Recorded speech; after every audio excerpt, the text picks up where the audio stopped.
welcome back to my channel. It's me, Julia Evangeline, your sugar baby. Wow! Alright guys, so for today's content, another video, another try on guys. And this time it's jacket edition. Alright, so Christmas gift for myself, and let's see that in 3, 2, 1. Let's intro first. Nood na tayo ng mga good vibes na mga video natin ni Ate Liabi. Tara at mag-explore, tayo'y mapangiti, mga saya niya na hatid sa atin. Ito ang vlog ni Ate Liabi. So it's the Lakers jacket. In yellow, purple, and white. Okay, so now let's try it on.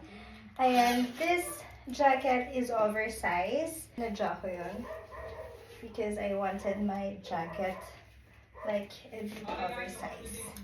Alright, so this looks like this when it's open. O, diba? So side looks like this. As you may see, we have the Lakers logo patch here too. And over here we also have some patches, and also here sa back. Ayan.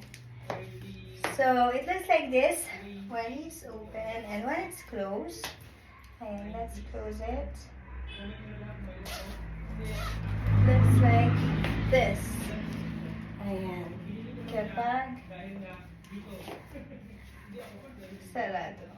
Diba? You can wear it like this or like this. And there's also 2 pockets here in the side. O, diba? Simple lang yan. Next jacket that we have, also a popular one that I bought, is the black version. So here's the front, guys. Back looks like this, and it has also the Lakers logo here, patch. Ayan. And also here in the other side. Oh, diba? So now let's try the other one. Again, I bought this in oversize. This size is in XL, guys. Ayan. Ayoko kasi mag-fit sa akin. Although pwede naman yung fit, like medium size. Pero I prefer my jackets to be oversized. Alright, so this is the black one. Okay, so when it's open, it looks like this. Ayan. Side with the patches here. Front. And Lakers. Side here. And back. So which one do you prefer, guys? The black one or the yellow one? Once it's closed, it looks like this. Also has some pockets here, 2 pockets.